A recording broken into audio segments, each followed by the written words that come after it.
We want to share a series of emails with you that were sent by the superintendent of Montgomery County, Maryland schools, a man who calls himself Dr. Jack R. Smith.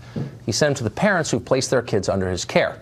The emails are fascinating. They're a true showcase of his values. To Dr. Jack R. Smith, the worst crime imaginable is not sexual violence against a child, but naughty language he considers intolerant. In an email sent just today, for example, he seems more upset by the aftermath of the alleged crime than by the rape itself.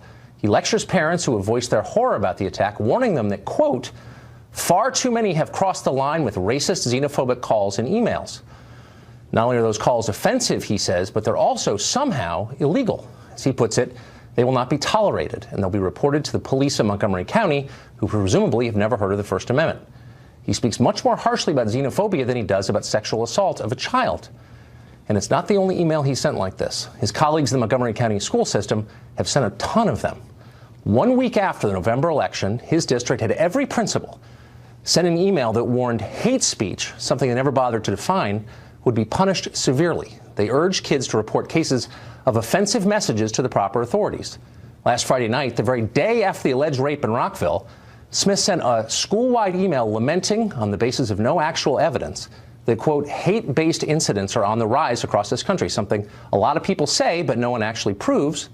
And he urges students to participate in a contest denouncing hate, a term that apparently encompasses any political expression that school administrators disagree with.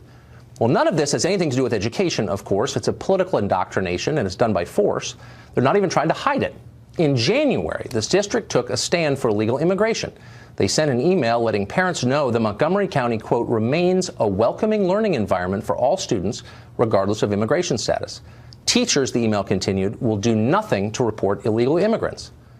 Now, you'd think that somewhere, someone in the sprawling and highly paid Montgomery County education complex would pause and regret sending an email like that, given that an illegal alien now stands accused of raping a child in one of their school bathrooms.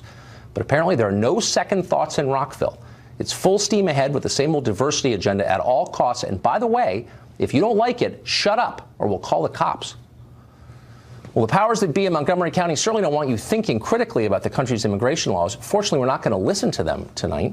Does the Rockville case expose the critical flaws of this country's immigration laws? We're joined now by Dan Stein. He's president of the Federation for American Immigration Reform. We're also joined by Alex Little, a criminal defense attorney and former assistant U.S. attorney. It's great to see you both. Good evening. So, Alex, the obvious question, which I just posed to the defense lawyer, is that this crime could have been prevented. Nobody really doubts that. If one of the men, and probably both, but one for sure at the center of this, had been deported as he was supposed to be. But the government didn't deport him, and now here we stand with a child claiming she was raped.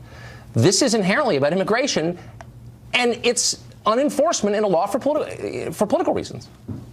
No, Tucker, I fundamentally disagree. I mean, the chain of causation that you're laying out is so far attenuated.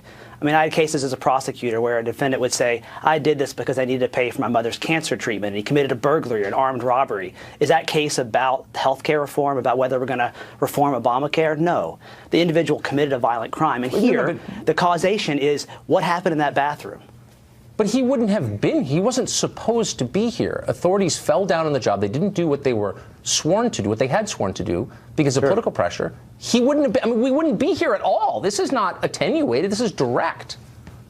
You know, I think if that's what this case is about, then I think we're focusing on the wrong thing. We have an individual who's a potential rape victim. She's not the only rape victim in this country, and I think it's important that we focus on all of them. I represent rape victims. I don't want to tell rape victims that one rape is more important or less important or part of a broder narrative because the race or national origin or immigration status. Oh, stop. I'm not going to sit here for that. No one's attacking his race.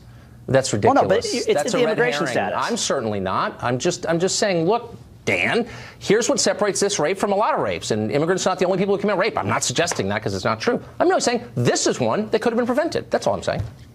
Look, what's happening in Montgomery County is happening across the country, which is that parents, concerned citizens, are asking why. I mean, what has happened to the American mind? That we've seen a decline in the intellect, that we can't put together the pieces of a puzzle to figure out what are these guys doing here? Why are they in the same classroom or the same school with a 14-year-old girl when these guys are 17, 18? Why are they in the 9th grade? How did they get in through the border? Who actually created the environment that let this all happen? And of course, there's a chain of causation. 1982, Supreme Court. Biggest federal mandate in history, Plyler versus Doe. Everybody here illegally has to go to public school. Then, Senator Feinstein, Joe Biden, when he was in the Senate, so-called Wilberforce language that says a law designed to protect traffickers from children from traffickers, is now being used by smugglers. And lo and behold, what we're now facing is a big battle between Donald Trump, who's trying to crack down, and many Republicans, and the Democratic Party and Democrat-controlled states and counties setting themselves at defiance to the Trump administration to say, not only are we going to promote the concept of illegal immigration, we're going to do what we can to obstruct justice. There's no reason that these two guys should have been in the country. They came in here illegally. Right. They were released. They never really had a hearing date for deportation because basically the Democrat Party position on this now is unless you commit a dangerous felony, you shouldn't be deported. Well, you know what that means? You're going to have people here illegally who are committing felonies who have no criminal record. But I would correct you there, though, and pose this question to Alex. I think that pro-immigration advocates would have more authority if they agreed with the president that if you commit a felony that you can be deported, and yet they argue against that. They're against the deportation of criminal aliens. That's the law, Why Tucker. is That's absolutely the law. I mean, if you commit a felony, even if you're a green card holder, you can be deported. Aware. What's the law? You're not supposed to be here illegally anyway. But when Trump says we're going to deport them, all of a sudden, you know, it's crystal knocked. Like, what is that? Why wouldn't they say, yeah, we don't want criminal aliens here? No, they don't say that. I don't think people disagree about that. I think the question is where do you place the enforcement and where do you focus your priorities? And I think here we've seen some troubling signs that ICE is not focusing the priorities on dangerous criminals when they're setting up outside churches or outside hospitals or homeless shelters. The very disturbing case of a domestic violence victim who was taken into custody after reporting her abusive husband. And so when you have immigration authorities doing that, I think there's a real debate about whether that's the right approach or whether you do take folks who are violent felons, take them off the street and deport them. What's basically, though, what people are saying is just don't enforce the law. So, like, why not just change the law in Congress? That's kind of my question. Because it's a bankrupt idea that you shouldn't be deported unless you commit an independent felony. Right. Because in the end, you're creating a swamp of illegal activity. And you don't really know the identity of somebody if they're here illegally. And all the Supreme Court said in 1982 was, if a child is here illegally, they ought to be enrolled in public school until they're deported. But that doesn't mean the school doesn't have a responsibility to verify residency or status. I know all about the Montgomery County school system, Tucker. They do not verify real identity. They don't care about the actual age of these guys. That's why they were in the school.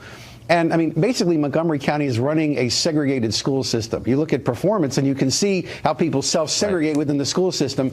And Rockville used to be a great school, but now it's kind of declining because the Montgomery County politics are creating this. Anyway, I know. Unfortunately, we're out of time. What we have to do is make sure we sustain Larry Hogan's veto, Governor Hogan's veto of the Trust Act. That's everything what we're going to try to do at FAIR now is to stop that bill in the State Assembly. Dan, thank you. Alex, thanks.